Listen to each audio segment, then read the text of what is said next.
আসসালামু আলাইকুম, welcome back to my channel Abiha Mehin blog. আশা করছি সবাই ভালো আছেন। আলহামদুলিল্লাহ আমিও ভালো আছি। এই তো আজকে কিছু বাজার করা হয়েছিল আর কি, মাছটার জন্য উঠতেছিল, তাই ভাবলাম আপনাদের সাথে একটু শেয়ার করি। মাশাআল্লাহ, তো এই দুইটা তেলাপিয়া মাছ আনা হয়েছিল, মাছগুলো বেশ নড়ছিল। তো এখন মাছগুলোকে পলিথিন থেকে বের করে নিয়েছে, যে মাশাআল্লাহ দেখতেও কিন্তু মাছগুলো অনেক সুন্দর ছিল। তার জন্য ভাবলাম আপনাদের সাথে একটু শেয়ার করি। আর দিদি কাঁকড় আনা হয়েছিল, তো এবছর আর কি প্রথম কাঁকড় আনা হয়েছে, যেহেতু কাঁকড় অনেকদিন হয়ে নেমেছে বাজারে কিন্তু আনা হয়নি, তাই ভাবলাম আজকে একটু কাঁকড় আনা হোক আর রান্না করব। এই তো মাছগুলো কেটে, তরকারিগুলো এখন কেটে নিব। এই তো মাছগুলো হলুদ লবণ মরিচ, মাছগুলো কেটে ভালোভাবে ধুয়ে হলুদ লবণ মরিচ দিয়ে মেখে তারপরে এই তেলের মধ্যে ভাজতে দিয়ে দিলাম। আজকে কাঁকড় আলু দিয়ে মাছ রান্না করব। তো আজকে কী রান্না করতেছি সেটাই আর কি আপনাদের সাথে শেয়ার করব। এই তো এখন মাছগুলোকে এখন উল্টিয়ে পাল্টিয়ে একটু দিচ্ছি, ভেজে নিব মাছগুলোকে একটু হালকা লাল লাল করে। এই তো মাছগুলো আমার ভাজা হয়ে গেছে। এখন চুলাইতে একটা হাঁড়ি বসিয়ে এর মধ্যে তেল দিয়ে দিলাম, তেলটা গরম হয়ে আসলে এর মধ্যে পেঁয়াজ দিয়ে দিলাম, পেঁয়াজটা একটু ভেজে নিয়ে কাঁচামরিচ দিয়ে দিলাম, তারপরে তো ধুয়ে রাখা কাঁকড় আলুগুলো দিয়ে দিলাম, তারপর উপর থেকে বেশ কিছু পরিমাণ লবণ ছিটিয়ে দিলাম। লবণটা দিলে কি কাঁকড়টা ভাজা হবে সুন্দর মতে এবং সিদ্ধও হবে ভালোভাবে। এটা এখন ঢাকা দিয়ে দিলাম, কাঁকড়টাকে কিছুক্ষণ ভেজে নিব। এটা এখন কাঁকড়টাকে নেড়ে দিব।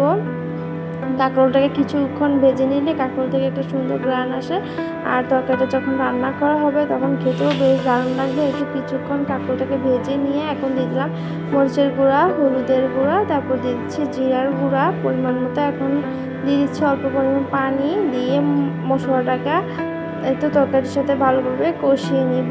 তো আমি আজকে কাঁকরোল আলুটা কীভাবে রান্না করলাম সেটাই আপনাদের সাথে শেয়ার করছি।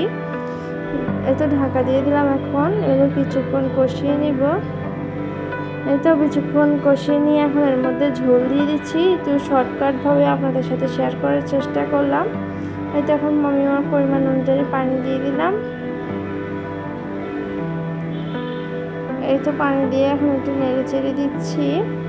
এখন দিয়ে দিব মাছগুলো। এটা এখন ভেজে রাখা তেলাপিয়া মাছগুলো দিয়ে দিচ্ছি। মাছগুলো বেশ বড় বড় পিসি হয়েছে। এটা এখন ঢাকা দিয়ে দিলাম। এই তো আমার অফ ক্যামেরা আমি ধনিয়া পাতা দিয়ে দিলাম আর কি। এই তো আমার মাছ কাঁকড় রান্নাটা হয়ে গেছে। আর কাঁকড় রান্নায় আমি একটু টমেটো দিয়েছিলাম, সেটা অফ ক্যামেরা, সেটা শেয়ার করা হয়নি। এই তো সব কিছু দিয়ে এখন ধনিয়া পাতা দিয়ে এখন নামিয়ে নেবো চুলা থেকে। এই তো এখন লতি রান্না করব। তো লতিগুলো কেটে ভালোভাবে ধুয়ে পরিষ্কার করে নেওয়া হয়েছে। এখন পেস্টটাকে লাল লাল করে ভেজে নিয়ে এর মধ্যে দিয়েছি রসুন বাটা। তেলাপিয়া মাছের যে মাথাটা ছিল ভালো, সেই মাথাটা দিয়ে আজকে লতিটাকে রান্না করে ফেলি। এই তো দিয়েছি লাল মরিচের গুঁড়া, এখন দিয়ে দিচ্ছি হলুদের গুঁড়া, এই তো দিয়ে দিচ্ছি লবণ, আর এখন দিয়ে দিব পরিমাণ মতন জিরার গুঁড়া। এই তো এখন দিয়ে পানি দিয়ে দিচ্ছি। আর তেলাপিয়া মাছের মাথা দিয়ে রান্না কিন্তু লতি খেতে কিন্তু বেশ ভালো লাগে। লতি যেভাবে রান্না করা হোক না কেন বেশ ভালোই লাগে। এতে মশলাটাকে একটু কষিয়ে নিয়ে এরপর মাছটা দিয়ে দিলাম। মাছটাকে মশলার সাথে বেশ ভালোভাবে কষিয়ে নিব। এটা একটু পানি দিয়ে দিচ্ছি আর কি, মাছটাকে তো মশলার সাথে ভালোভাবে কষিয়ে নিলাম। এখন দিয়ে দিচ্ছি লতিগুলো। এত লতিগুলো দিয়ে দিচ্ছি সম্পূর্ণ। এখন লতিগুলো দিয়ে এখন নেড়ে চেড়ে দিব। এত লতিগুলোকে ভালোভাবে নেড়ে চেড়ে দিচ্ছি।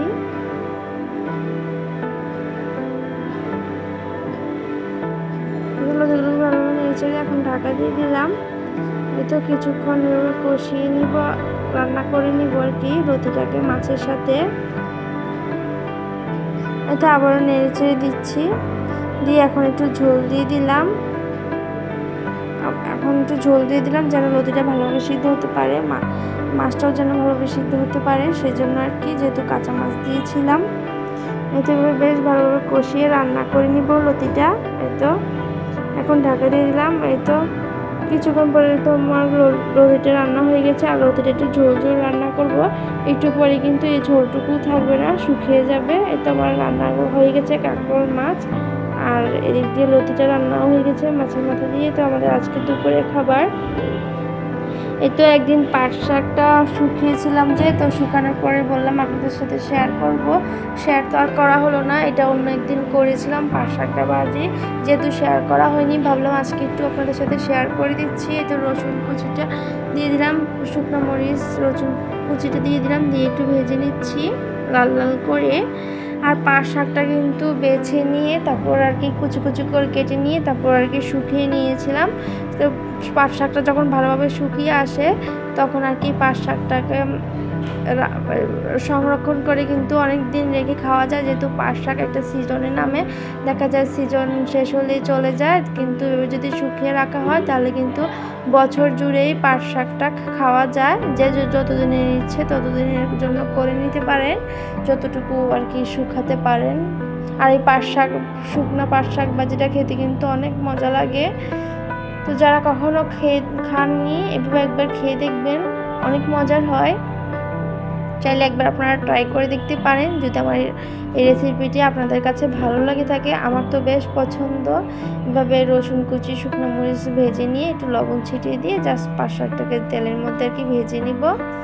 তারপরে আর ভালোভাবে শুকিয়ে নিলে পাট শাকটা ভাজা হতে কিন্তু বেশিক্ষণও লাগে না, এটা কিন্তু ঝটপটই হয়ে যায় রান্নাটা।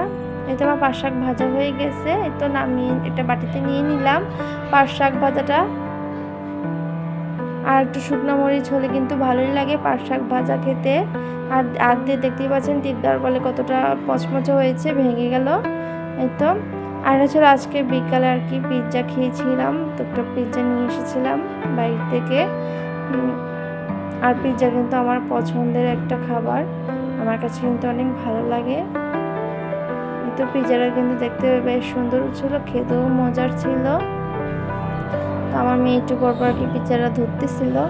তো এই আর কি বিকালের নাস্তা। তো গরমে আর বেশি কিছু করলাম না, তো আজকে যতটুকু পারলাম আপনাদের সাথে এই ছোট্ট একটি ব্লগ শেয়ার করলাম। তো আমার আজকে ভিডিও কেমন লেগেছে জানাবেন কমেন্ট করে, ইনশাল্লাহ ভালোই লাগবে আশা করি আপনাদের কাছে।